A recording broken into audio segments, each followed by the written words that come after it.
reveals her consciousness that investigators had discovered evidence, and yet she still shows allegiance and party to the crimes. I wanted to think he was good. Yeah, I don't believe that.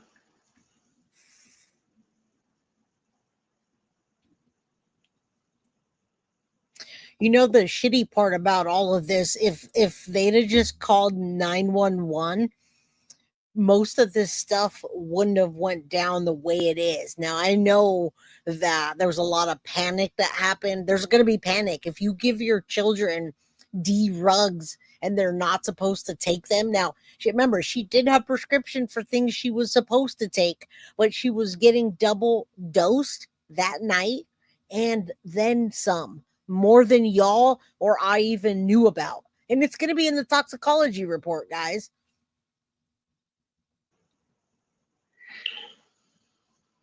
Yes. Remember that extremely long pause?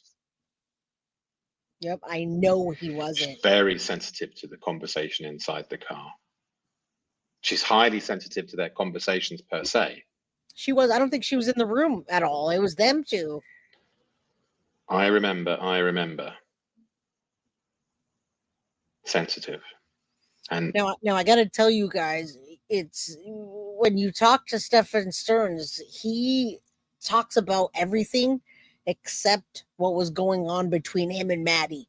He'll tell you that Maddie was his favorite person and he would take his life for her, and he would tell you how much she loved him and he loved her. But when you start to ask him about further information about, wait a minute, she calls you the bonus dad, but you guys were in pictures compromising. I won't even say, right? I won't say like, oh, you were in a picture with Maddie giving you a BJ. I won't say any of that because that would probably trigger him. But he said, I'm not ready to talk about. He literally says, I've never been attracted to kids and I'm not ready to talk about that portion yet. All right. Let's keep going. Look at this again. Wrong person. Wrong person. He kept repeating what I was repeating. They're connected together.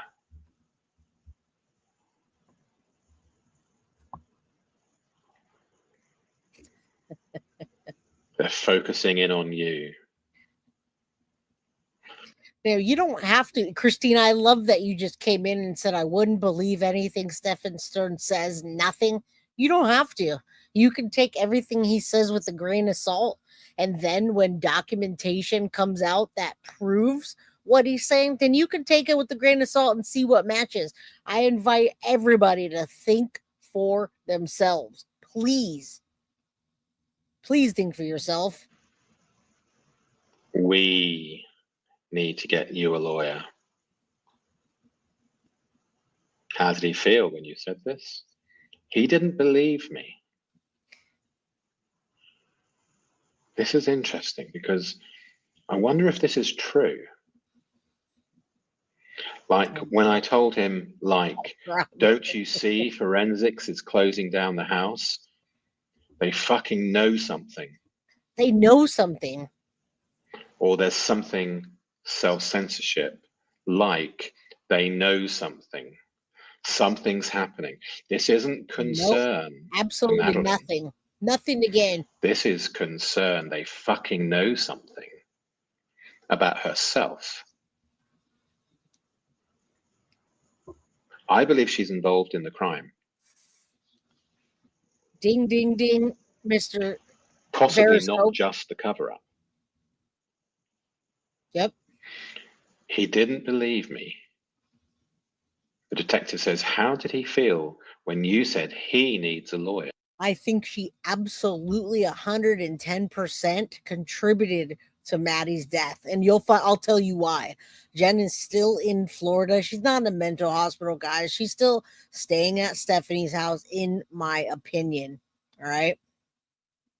Yeah. He didn't believe me. It's interesting, isn't it? Tyler, too. What do you mean, Tyler? Definitely complicit. Well, the word repeating appears twice about their conversation. They're echoing each other's story. They know something appears twice, purple leakage, revealing consciousness of discoverable evidence between the two of them. The we pronouns throughout show unity in their response to law enforcement. They're coordinating their defense together. She has consciousness of guilt from her forensic linguistics. 2 more likes, guys. Now, toxicology doesn't need to be released to us. It has been released in the case files, and Jenn Soto has seen it. However, Stephan Sterns has also seen it, and he knows exactly what's in there as well. All right? Potatoes are mad. They're not claiming her. All right, we're only 2 away, guys. 2 away from 450, and then we got 4 more to get to our goal. If you guys want to help get to that goal, you can do so. If you want to help get to a Foxy Box, you just got to hit that like button. Woo, Sherlock girl, home girl. Okay, so the hotel isn't as sensitive overall. We have less deceptive architecture in this section. But here we have a timeline. 3:30, 3:45 in the morning.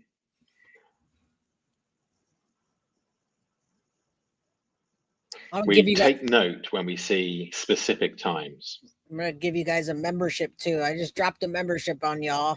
The continuous we and us pronouns show Jenn Soto never separates from him psychologically.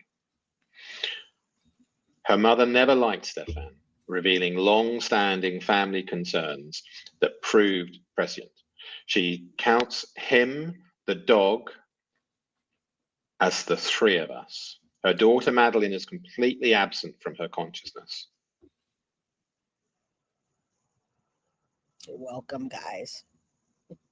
No, you didn't her focus is and remains on protecting Stephan rather than searching for her child. All right, in case you're new here, in case you're in the bushes, in case you don't know Guilty of Crime in this channel, Torchy Blaine, Stephan Sterns is telling this to me. Stephan Sterns is telling this to Guilty of Crime. Stephan Sterns is talking to his parents. But I do think that Stephan Sterns has told Guilty of Crime much more than he's told his parents, and he's said to pass it on. You imagine telling your parents something that you don't want, and they're still his parents. So he's talking, but I feel like he's talking more to us about exactly what happened than he's talking to them. But we'll see that in the messages. Either way, he's talking.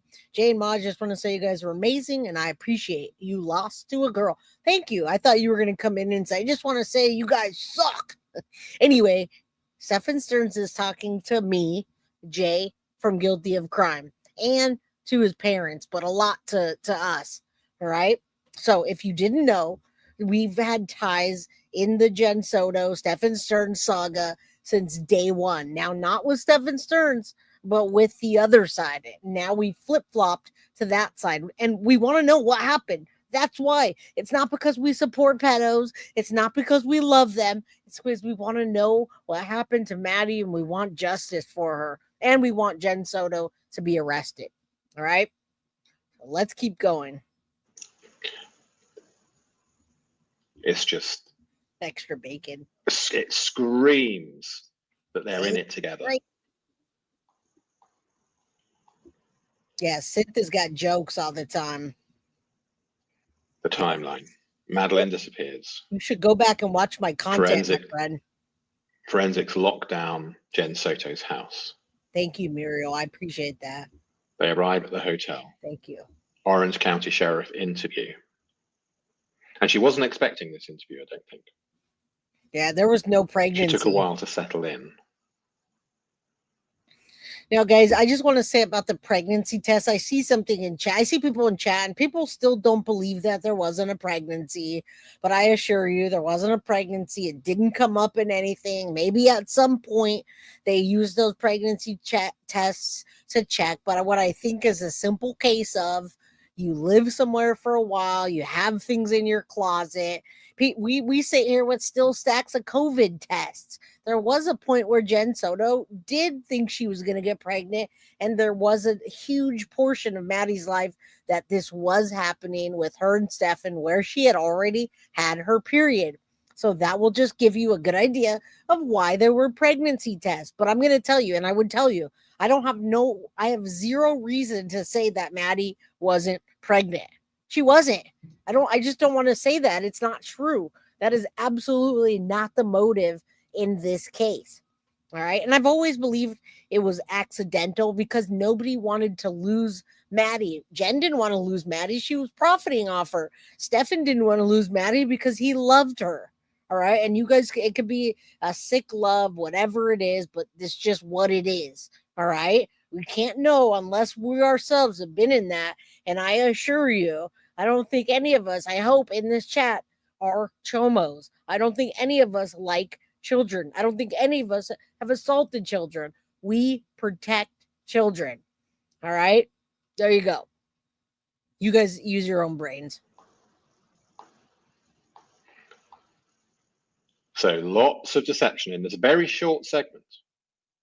And 5 times the wrong person is said.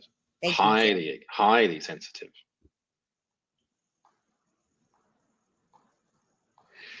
Okay. No. I wonder how many of these you caught. And also, please put in. Why didn't they call 911, Clementine? Because of what happened before the accident.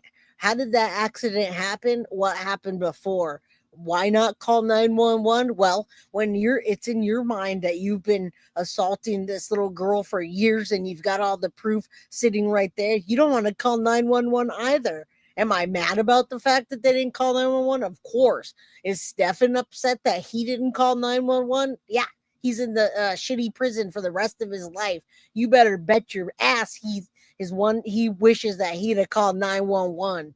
All right? Had he called 911, none of this would have come out. They would have had no reason to take his phone and check it and to search the house and all the other things. They just wouldn't have done that. They probably wouldn't have done that had he called 911. Exactly. There you go, Sid. There you go. When you derug and CSAM your daughter, you're not going to call 911. All right? It's not going to happen.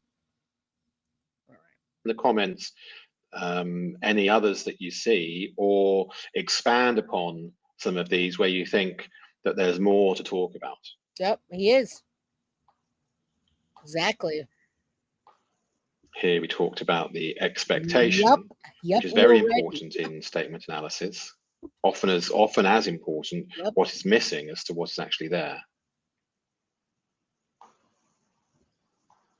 I don't know about the premeditated. They did charge premeditated, and I'm not sure why. I still can't understand. They know something with the swearing, increasing the sensitivity of it.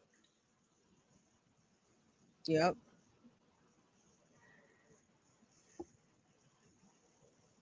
Yeah, that's what I think she's involved in the theft from Chris. Yeah, no, he wasn't there. Retrospectively attempting to blame it all on him.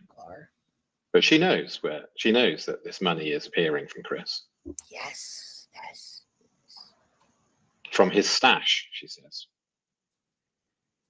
They suspect something, they think something, they found something, they're investigating, they're looking into it. Yeah. Thank you, Anna. I appreciate what she says. They know something. And again, guys, take everything with a grain of salt. And remember, when we start reading text messages from him, you don't have to state the obvious. He's a liar. I don't believe him. We just take what he says with a grain of salt and use your mind based on the evidence that we've shown. And our goal is to get Jenn Soto looked at again, make sure that investigation is not closed, and then arrest her for what she did in this crime. She was culpable. I'll tell you that right now. We know the throw up happened.